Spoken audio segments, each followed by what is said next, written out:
Queridos irmãos, com alegria eu desejo cumprimentá-los com a paz do Senhor. Amém. Como é bom poder estar com os irmãos mais uma vez. Eu já faço parte desta família desde meados de 2018. E eu sou grato a Deus por ter essa grande oportunidade de fazer parte da família da Igreja Canaã. Deus em Cristo continue vos abençoando. Meu carinho e a minha gratidão sempre aos queridos pastores, pastor Anderson e pastor Rogério. Deixo a ele o meu abraço e todos os demais irmãos e toda a igreja. Hoje faço-me acompanhado da minha mãe, da minha irmã e da minha deveras alegria, de muita alegria, a minha esposa e o meu pequenino. Hoje o Benjamin está aí. Benjamin, ele está com 4 meses, quase 9 quilos de pura fofurice. Ele está numa fase agora de um salto de desenvolvimento que eu nomeei ele de gritãozinho e chororô. Então talvez você escute um grito dele aí, escute um choro dele, mas é tudo porque ele aprendeu a rolar. E aí, por causa desse salto de desenvolvimento, ele tem ficado aí com esses gritos e um pouquinho de choro, mas ele é uma benção. Ele é muito calminho, muito tranquilo. É só não deixar ele com fome assim que ele acorda. E aí a gente tem que adivinhar a hora que ele acorda e correr com a mamadeira, mas tirando isso, ele é muito tranquilo e tem sido uma bênção para a minha casa, a minha família, família da minha esposa, e nós estamos muito alegres e desejosos com os demais que virão. Porque o pessoal sempre costuma dizer, depois do primeiro a gente conversa. Não, eu continuo, eu e a minha esposa ainda querendo 3 no total. Então, Benjamin ainda vai ter gente para ele cuidar, para ele amar e prestar atenção. E eu peço as orações dos irmãos sempre em favor da nossa casa e da nossa família. Trago saudações dos irmãos lá da cidade de Corinto, onde congregamos. Eu sempre deixo isso claro, e sempre tem gente nova aqui, né? E eu ressalvo isso. Quem nasce em Corinto, irmãos, a cidade onde nós congregamos e auxiliamos como pastor, quem nasce em Corinto é corintense. E isso é importante deixar claro, né? Tem uns irmãos que, né?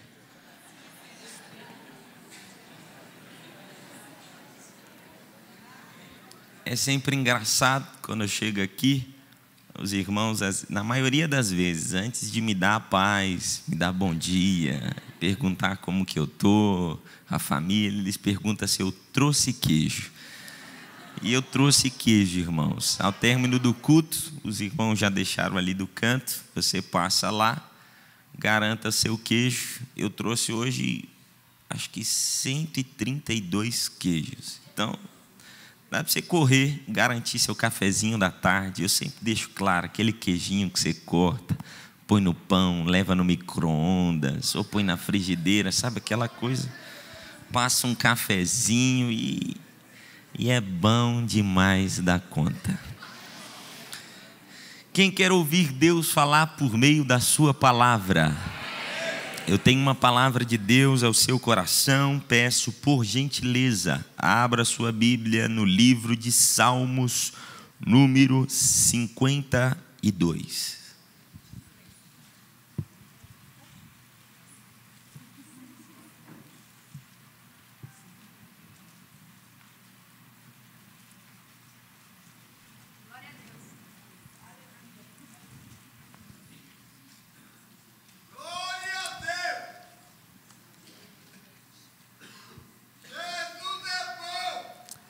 Salmos de número 52.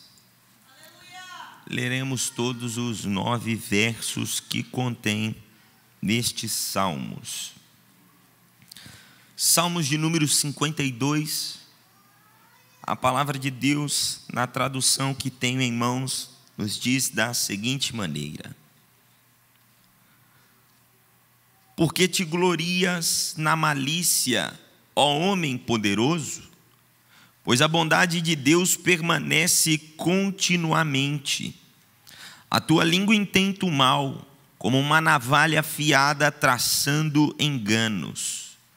Tu amas mais o mal do que o bem, e mais a mentira do que o falar conforme a retidão. Amas todas as palavras devoradoras, ó língua fraudulenta. Também Deus te destruirá para sempre. Arrebatar-te-á e arrancar-te-á da tua habitação, e desarraigar-te-á da terra dos viventes. E os justos o verão, e temerão e se rirão dele, dizendo: eis aqui o homem, que não pôs a Deus por sua fortaleza, antes confiou na abundância das suas riquezas e se fortaleceu na sua maldade. Mas eu sou como a oliveira verde na casa de Deus. Confio na misericórdia de Deus para sempre, eternamente. Para sempre te louvarei, porque tu isso fizeste, e esperarei no teu nome, porque é bom diante de teus santos. Amém. Eu quero retornar a leitura somente ao verso de número 8, que Davi declara dizendo: mas eu sou como a oliveira verde na casa de Deus. Confio na misericórdia de Deus para sempre, eternamente. Amém. Eu quero falar com os irmãos sobre um tema que Deus pôs ao meu coração. Eu quero falar aos irmãos sobre a seguinte temática: permanecendo em tempos de calamidade. Permanecendo em tempos de calamidade. O livro dos Salmos, ele é conhecido por sua grande coleção de cânticos e orações. O livro dos Salmos, ele é conhecido como o livro onde não existe clichês, onde os homens de Deus e aqueles que passaram pela aflição e pela calamidade, eles não se cobriram diante de Deus, mas eles se despiram com a mais alta verdade diante de Deus, abrindo o seu coração e revelando a tristeza ou necessidade da realidade que eles enfrentavam. O livro dos Salmos, ele é composto por 150 cânticos e orações.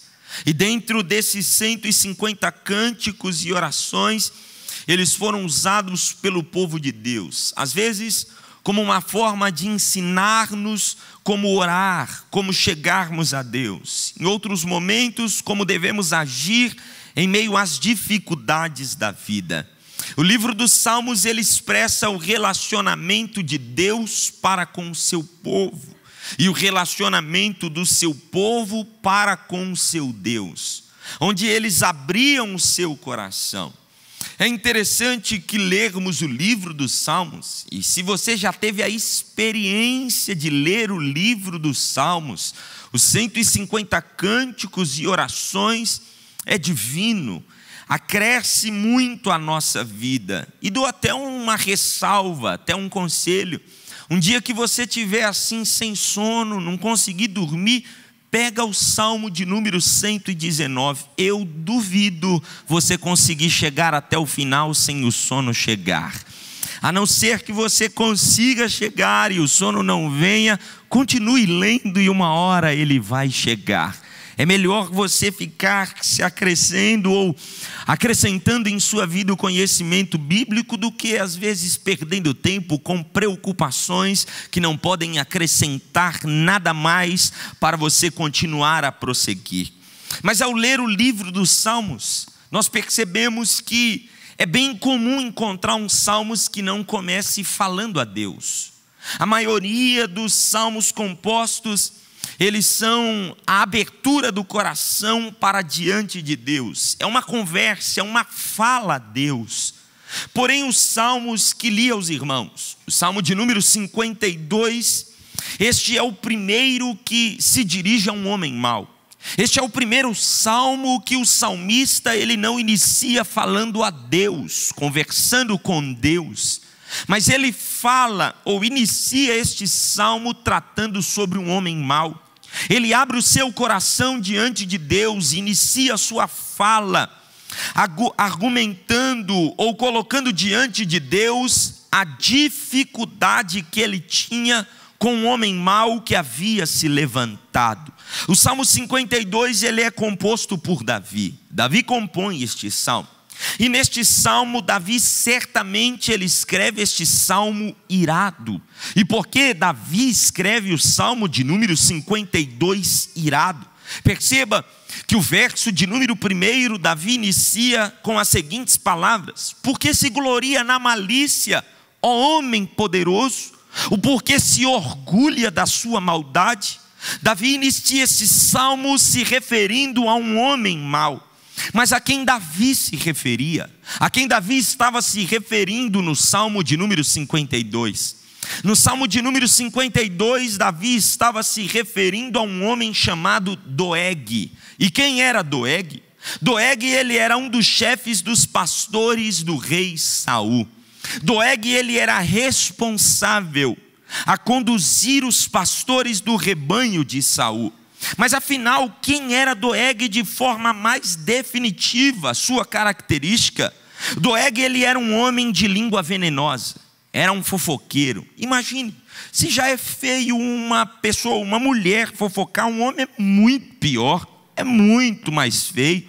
Este homem era um homem de língua venenosa, ele era um homem fofoqueiro, ele era um homem que espalhava falsas verdades, era um homem mentiroso, era um homem que contava mentiras. Saul, ele estava com ódio de Davi, ele o perseguia, ele queria exterminar a Davi, porém Davi havia fugido, e Davi não foge por medo, ele foge porque ele sabia da promessa de Deus e o que ele iria alcançar, e para ele não ser vítima da crueldade e maldade de Saul, ele foge.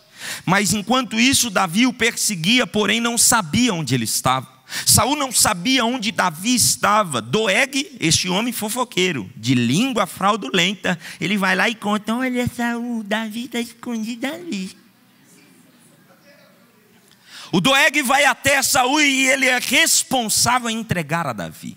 Ele é responsável para contar a localidade onde Davi estava. Davi inicia esse salmo irado.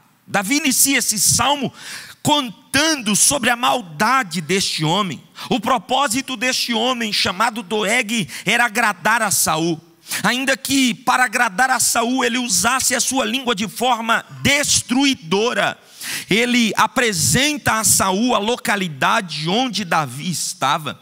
A descrição deste cenário ela se dá no primeiro livro de Samuel, capítulos 21 e 22, onde vai descrever como era Doeg, como se portava e se comportava Doeg. Ele vai descrever o motivo da ira de Davi.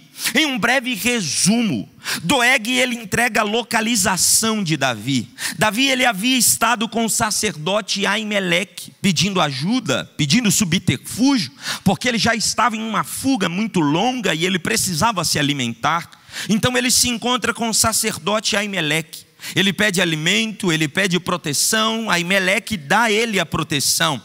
Mas Doeg descobre onde ele estava, descobre que Davi havia passado e estado com Aimeleque. E além dele entregar a localização de onde Davi estava, ele recebe uma ordem de Saul. Saul, irado porque não conseguia encontrar a Davi, ele manda exterminar quem havia cuidado de Davi. O sacerdote Aimeleque, ele é exterminado, e não somente Aimeleque, 85 sacerdotes e suas famílias, esposas, filhos, animais e todos os bens que eles possuíam são destruídos por Doeg. Imagine a ira do Davi, porque este homem ele não somente entrega onde Davi estava, mas ele extermina famílias, ele extermina os sacerdotes daquela época, porque ele entrega Davi e assim ele o faz obedecendo a ordem de Saul. Davi então inicia o Salmo de número 52, evidenciando a crueldade do ímpio, evidenciando a crueldade do coração de alguém que não teme a Deus. O Davi, no Salmo de número 52, ele consegue responder duas grandes perguntas. A primeira grande pergunta que ele responde no Salmo 52 é como é o ímpio. Ele descreve como é o ímpio. A segunda grande pergunta que Davi responde no Salmo 52 é como se comporta o ímpio. A primeira pergunta que ele responde, como é o ímpio, ele descreve no Salmo 52 que o ímpio é aquele que não leva a Deus em conta, que ele não teme a Deus e nem teme em praticar o mal. Ele faz o que dá na telha, ele faz o que quer. Essa é uma característica que Davi apresenta, e a pergunta que ele responde, como é o ímpio? O ímpio é alguém que não teme a Deus, o ímpio é alguém que não teme aos homens de Deus, o ímpio é alguém que não respeita quem anda com Deus. A segunda resposta que Davi dá, da segunda pergunta, é como se comporta o ímpio. E aí ele vai responder de forma mais detalhada. Ele apresenta 4 características em 4 versículos. Versículo 1, 2, 3 e 4. Em cada um desses versículos, Davi, ele apresenta uma característica de como é o ímpio, ou como se comporta o ímpio. Note, no versículo de número 1, Davi diz que o ímpio é alguém que tem prazer na maldade, é alguém que tem prazer na malícia. A segunda característica que ele apresenta no verso de número 2, ele diz que o ímpio ele tem a língua afiada para destruição. A terceira característica que ele apresenta no verso de número 3 é que o ímpio tem valores morais invertidos. Ele prefere mentir do que falar a verdade.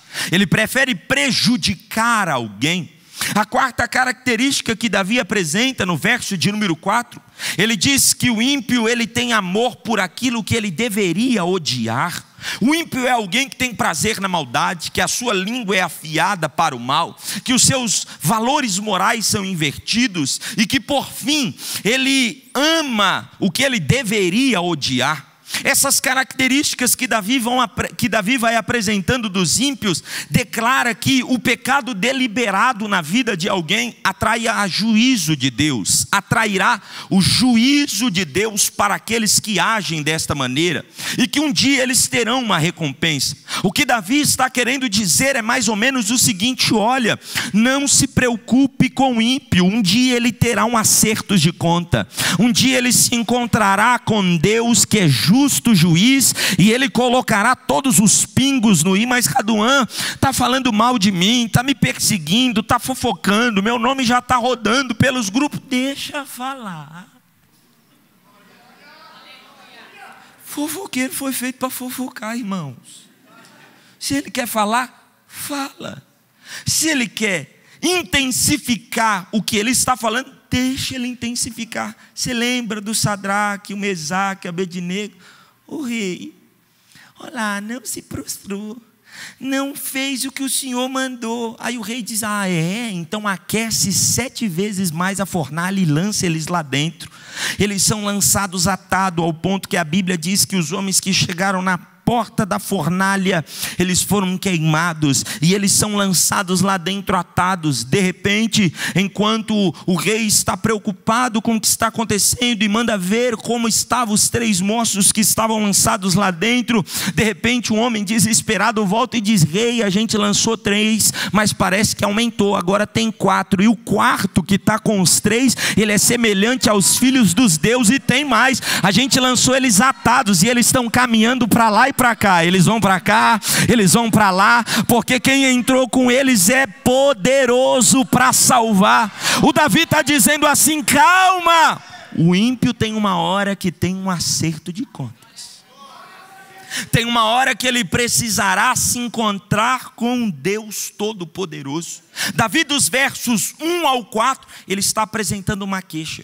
E a queixa dele é a respeito do comportamento dos ímpios. Ele ainda descreve que a marca registrada dos ímpios é fraude e destruição. O pior é quando a gente já sabe que a pessoa é assim, e a gente ainda fica mal. Eu sei que ele é ruim, Eu sei que ele é maldoso. E eu ainda fico mal com isso. Por quê, Raduan? Porque você não confia em Deus. Porque quando a gente confia em Deus, a gente sabe que Ele é assim, que as características dele é assim. Deixa Ele agir do jeito que Ele quer. Deixa Ele fazer tudo isso. Porque uma hora, aquele que trilha o caminho da maldade do seu coração, ele terá um acerto de contas. Após Davi deixar claro quem são os ímpios, ele apresenta o juízo de Deus no Salmo de número 52. Ele descreve que nós temos ao nosso favor um justo juiz que julgará todas as causas. Note, o verso de número 5 é a parte central do Salmo de número 52. Pois Davi descreve que o fim da perversidade do coração humano, ele terá um dia de acerto de conta. Ele terá um dia onde Deus se assentará e tirará todas estas coisas. Eu quero deixar algo muito claro, só abrir um parênteses. Eu não vim trazer uma mensagem de triunfalismo, de revanchismo. Eu não vim dizer para você que você vai estar no palco, alguém vai estar na plateia e você vai estar rindo. Eu cheguei, a favela venceu, eu ganhei, eu conquistei. Não! Eu vim te dizer que Deus é um justo juiz. E Ele contempla corações sinceros diante da sua presença. Que Ele sabe do esforço pessoal, que Ele sabe o quanto é difícil permanecer, Ele sabe o quanto é complicado continuar, Ele sabe que é difícil você permanecer, mesmo as situações dizendo não dá, não tem como, não alcança, e ainda tem uns tribulosos que chegam e dizem, não dá mesmo não tem como não vai chegar, mas Deus veio dizer, vai dar certo sim, porque eu ainda estou no controle de tudo, vai acontecer sim. Olha o que Davi descreve, olha a riqueza do Salmo de número 52. Davi, ele apresenta pelo menos no verso de número 5, 3 metáforas para descrever a destruição total do ímpio. Primeiro ele usa a primeira metáfora é uma metáfora tirada de uma construção. Ele diz que o ímpio, Deus o arrebatará. Segunda metáfora que ele usa é tirada de uma tenda. Ele diz que o ímpio será arrancado. A terceira metáfora que ele usa foi tirada de uma árvore. Ele diz que o ímpio será desarraigado. Ele diz, olha, não se preocupa, porque do ímpio eu posso fazer como uma destruição, eu arrebato, eu destruo. Do ímpio eu posso fazer como uma tenda, eu arranco. Do ímpio eu posso fazer como uma árvore, eu desarraigo, eu tiro pela raiz.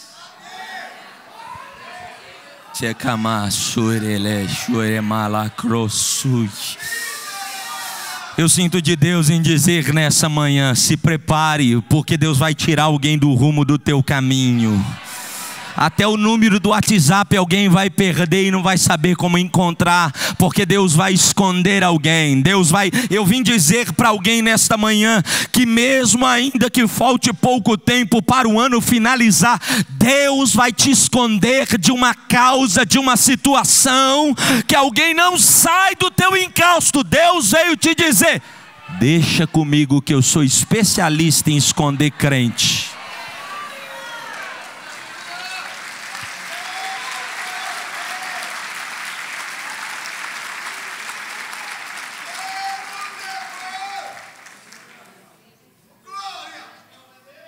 Quando Deus esconde alguém, não tem quem ache não. Sabe do fulano? Sei, mora lá, um dia eu vou passar lá. Não consegue, Deus não deixa ele entrar na rua. Não deixa, a mensagem até tenta, mas diz, nossa, mas só está um risquinho, não chegou 2, ele não chega. Não, Deus bloqueou você. Não fui eu não, foi Deus que te bloqueou. Como diz minha mãe, me chama de Orkut, me esquece.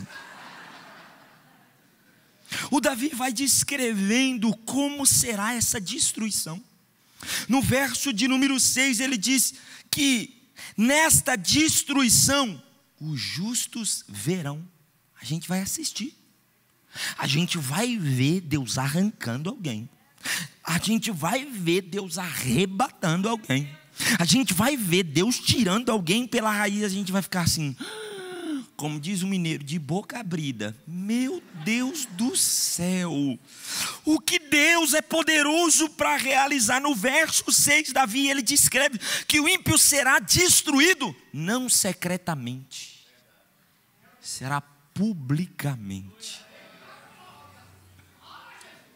Eu já tive algumas experiências que eu nem gosto de comentar, de Deus arrancar pessoas por ter tocado em coisas que não sabiam. Deus é um Deus justo. E Ele veio dizer para alguém aqui nesta manhã: mexeram no que não deveriam mexer, tocaram no que não deveria tocar. Eu vou me levantar para julgar a sua causa, diz o Senhor nesta manhã. Reclamai-o. Eu vou me levantar para entrar no meio de uma causa. Não será algo escondido, será algo público. E isso gera uma reação. O Davi, ainda no verso de número 6, ele diz qual é o efeito que é gerado em nós quando isso acontecer. Ele diz no verso de número 6, que nós veremos, e quando nós vermos isso, ele diz que rirão dele. A gente vai rir da situação.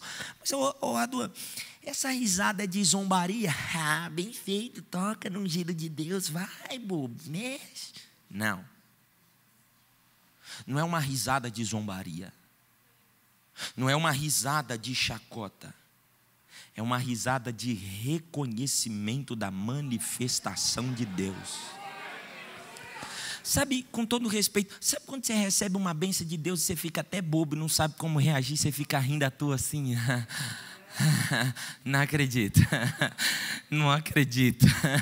A minha última foi o ano passado. Meu avô tinha acabado de morrer. Quando eu volto para casa, minha esposa com um teste de gravidez dizendo: eu estou grávida. Uma semana passada meu avô morre, enterro ele. Na outra ela diz: a gente está esperando um bebezinho. Eu fiquei rindo assim. Não. Mas a médica disse que não tinha como. Não. Mas ela disse que não dava para acontecer. Não. Deus é a risada do reconhecimento da natureza da justiça de Deus operando e dizendo: eu estou do seu lado, eu não desisti. Quando você disse que ia entrar, e eu disse com você, eu continuo com você, eu entro com você, eu estarei ao seu lado. O Davi descreve que será público e que vai causar algo em nós. A gente vai ficar meio aéreo. Se tem uma coisa que é maravilhosa, é ver uma prece respondida, uma oração respondida. Você já teve a experiência? Você lembra qual foi a última vez que você orou por algo e esse propósito que você orou foi respondido? Semanas atrás, eu e minha esposa estava voltando de uma cidade chamada Lagoa da Prata, em Minas Gerais. Eu, ela e o Benjamin do lá. A gente está voltando, a gente estava passando por uma cidadezinha que não tinha sinal. É muito comum. Aqui a gente tem um privilégio, né? Bandeirantes tem sinal, você pode ir com sinal funcionando. Você vai na Anhanguera, sinal. Lá não, as estradas é um pouco mais difícil, não pega sinal. A gente está saindo de Lagoa da Prata e a gente está passando numa cidadezinha que não tem sinal. E a gente conversando sobre o futuro. Ela está prestes a concluir a faculdade e ela preocupada: mas meu Deus, será como vai ser? Será que Deus vai abrir a porta? Será que vai acontecer? Eu não fiz o tanto que eu deveria fazer, eu não consegui publicar os artigos que eu deveria publicar. Mas, meu bem, por que você não publicou? Porque final de semana a gente viajava, porque final de semana a gente atendia a obra, porque final de semana, ao invés de eu ficar em casa o dia inteiro estudando, eu estava lá fazendo a obra. Durante a semana eu fazia tudo que eu tinha que fazer, mas o final de semana era separado para Deus. Então, meu bem, fica calma, Deus não deve nada para ninguém, Deus sabe cuidar do futuro, Deus cuida de todas as coisas. Quando a gente está passando numa cidadezinha chamada Moema, o sinal volta novamente. De repente ela recebe uma mensagem da preceptora dela dizendo: olha, essa mensagem é uma mensagem selecionada para os melhores alunos, destaques, esperando somente o seu CRM, para quando você finalizar, você tem uma vaga garantida aqui no hospital. Deus estava sentado no nosso meio ouvindo conversa. Não deu 10 quilômetros, Deus estava sentado dentro do carro ouvindo conversa. Então, ao invés de você conversar de algo que você não sabe, conversa, porque Ele está escutando tudo. E Ele diz: talvez da sua conversa eu possa acrescentar detalhes, talvez da sua fala eu possa acrescentar algo maior.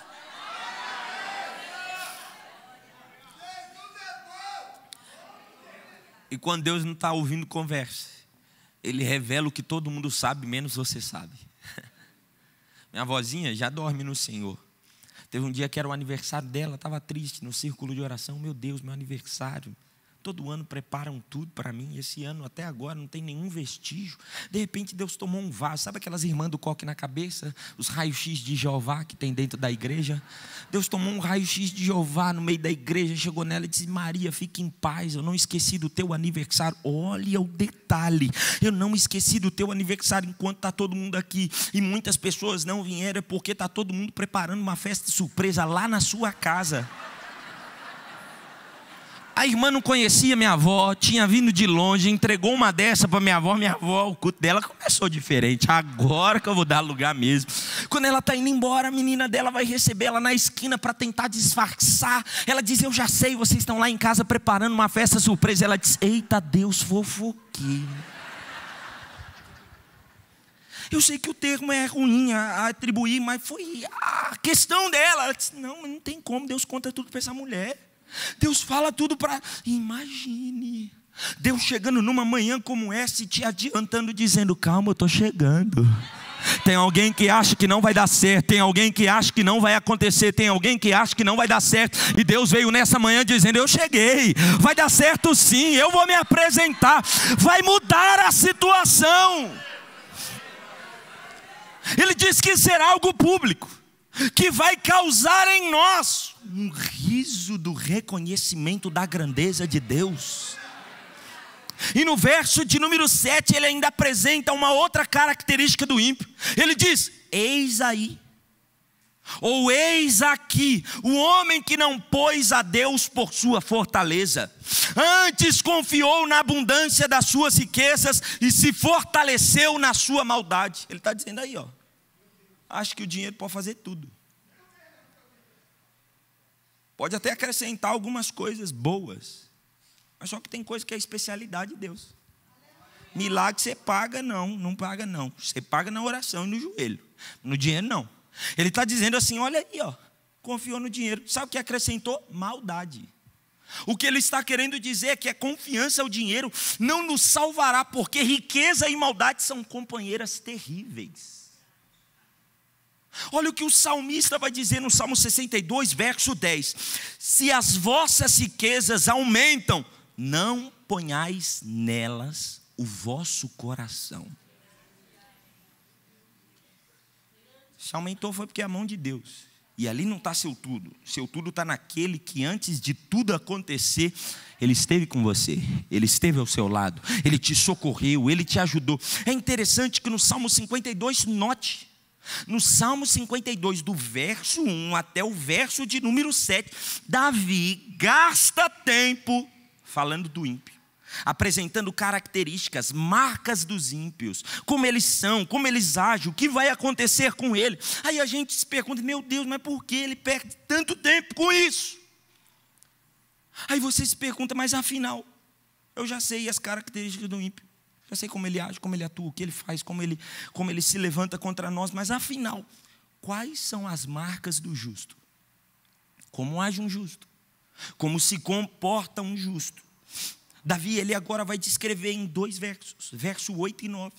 O Davi, ele descreve que enquanto os ímpios se assemelham a árvores que serão desarraigadas, os justos se assemelham a uma oliveira. E olha a declaração dele: olha, o ímpio faz o que quer, age do jeito que quer, se comporta do jeito que quer, só que tem um detalhe: eu sou como uma oliveira verde na casa de Deus. Eu não vou ser arrancado, eu não vou ser tirado, eu vou permanecer. Mas por que Davi usa essa comparação? O porquê Davi ele usa esta apresentação? Certamente a comparação de Davi com uma oliveira seja por causa de sua vida longa e da natureza produtiva, mas não apenas isso. Davi não está evidenciando somente a natureza produtiva de uma oliveira. Davi não está descrevendo apenas a vida longa de uma oliveira. Ele está indo além. Ele queria dizer o seguinte: o justo floresce como uma oliveira. E como floresce uma oliveira?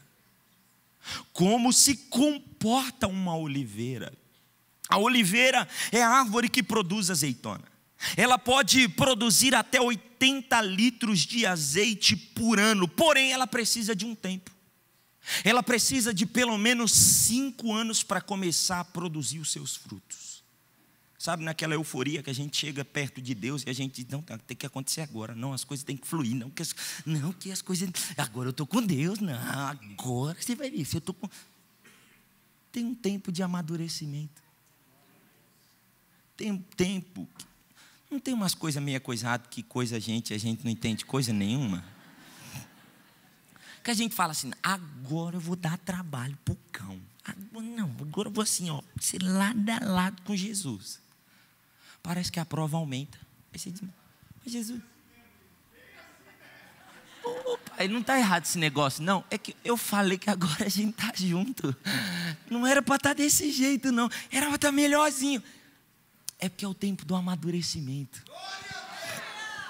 Porque não se dá para produzir instantaneamente. Tem um tempo que as raízes têm que se aprofundar. A oliveira é uma árvore muito resistente. Por quê? Porque as suas raízes são profundas. Alguns estudiosos vão dizer que ela pode atingir até 6 metros de profundidade as suas raízes.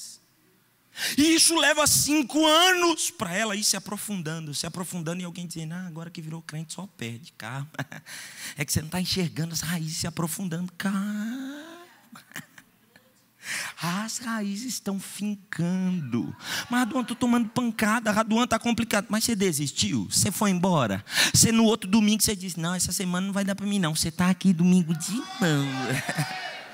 Aí o inimigo disse, não, agora eu paro ele, no outro domingo ele não chega. Não, você vai chegar até março, no aniversário do congresso da família. Você vai participar, você vai lá, participar da piscina, vai fazer as atividades, vai para lá, você vai participar e quem sabe Deus pode desarraigar o plano maligno no coração de alguém que está distante e você chegar naquele congresso, naquele evento e dizer, eu e a minha família.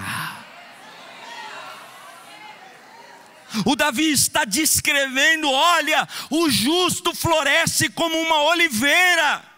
A oliveira ainda é conhecida como uma árvore imortal. Em Israel é conhecida oliveiras com mais de 2.500 anos. A oliveira mais velha de toda a história é uma que hoje está na Grécia, mais de 3.000 anos de idade.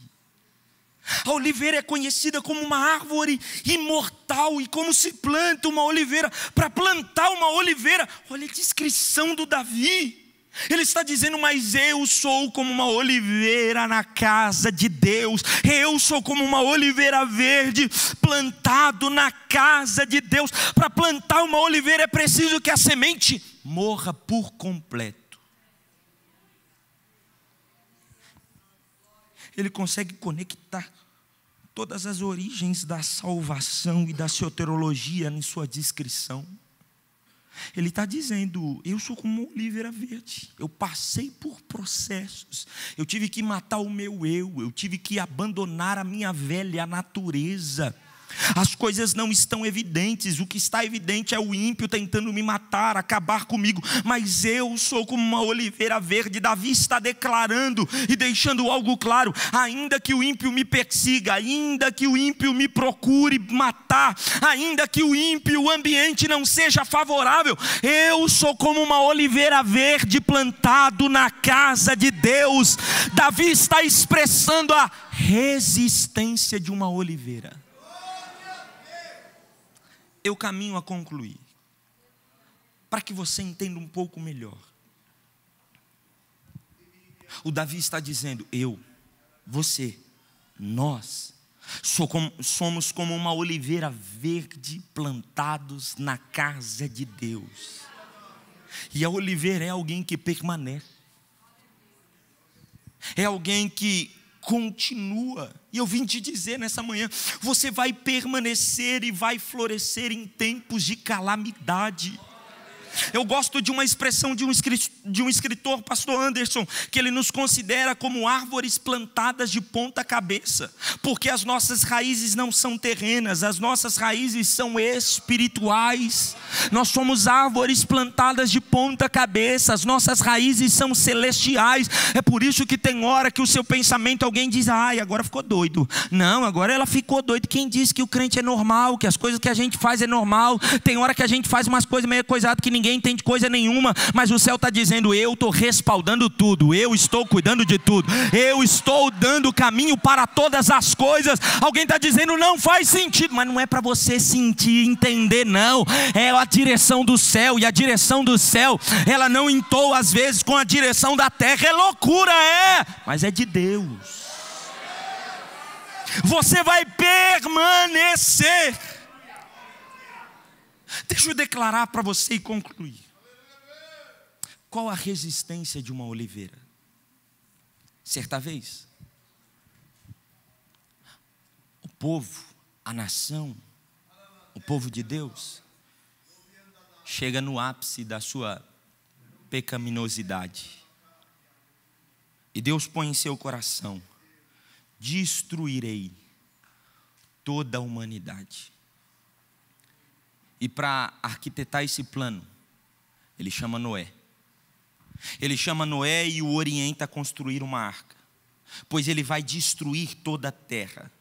Em Gênesis 6:17, ele diz: eu vou destruir toda a terra com um dilúvio. E Noé, você é o responsável. Ele diz: olha, Noé, eu quero que você construa uma arca, porque eu farei chover. Gênesis 7:4, durante 40 dias e 40 noites. Foi tanta água, mas foi tanta água que a Bíblia diz no capítulo 7 de Gênesis, o versículo 19, que todos os altos montes que haviam debaixo de todo o céu foram cobertos. E ainda no capítulo 7, o versículo de número 20, ele descreve: 15 côvados prevaleceram acima dos montes, ou seja, acima do monte mais alto, ainda estava 7 metros acima.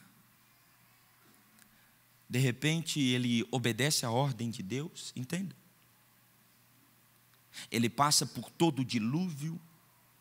Em Gênesis 8:4, a árvore repousa no Monte Ararat. O Monte Ararat tinha 5.124 mil metros de altura.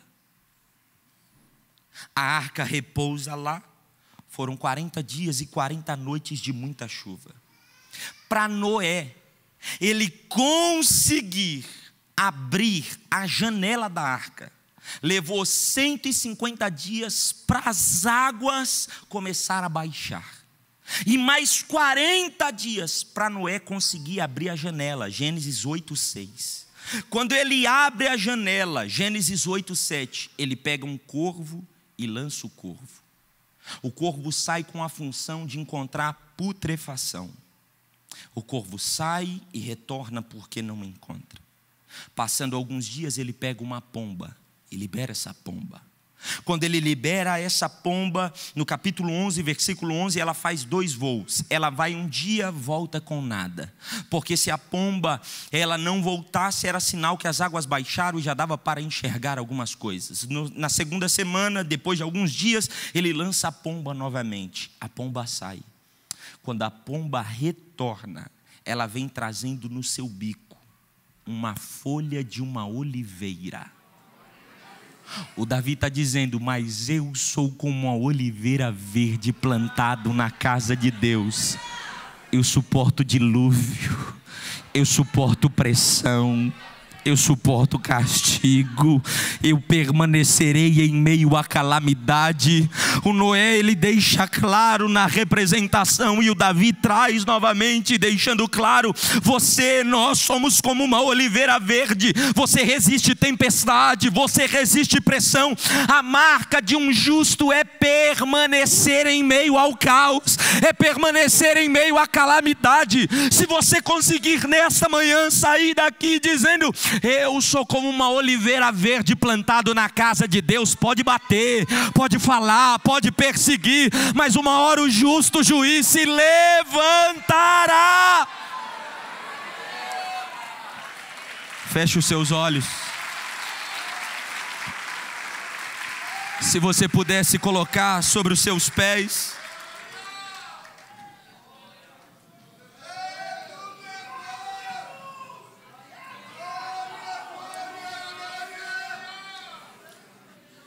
Adão, eu não sou resistente. Adão, eu não consigo permanecer. Quem foi que disse? Você já parou para pensar que a gente está no 10º mês de 2024? Você já viu que já estão colocando árvore de Natal nas lojas? Você já percebeu que o Natal e o Ano Novo está chegando e você dizendo: eu não sou tão forte assim? Você passou mais um ano. Falta quase 2 meses para acabar o ano e o inimigo dizendo: vou te matar, vou te parar. Mas você é como uma oliveira verde plantado na casa de Deus.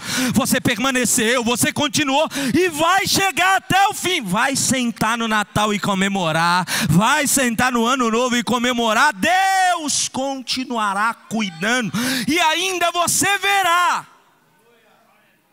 Deus tratando algumas coisas. Feche os seus olhos.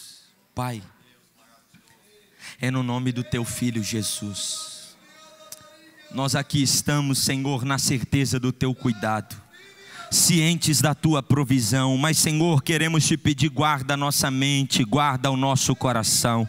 Queremos desfrutar o Seu novo tempo, queremos desfrutar a Tua nova etapa, mas eu quero lhe pedir nesta manhã, início de tarde, Senhor, comece a preparar os nossos corações para viver e contemplar o que o Senhor tem a realizar diante de nós, pois Tu és um Deus grande, Tu és um Deus poderoso, Tu és um Deus Tu és um Deus de detalhes, Tu és um Deus que cuida em detalhes.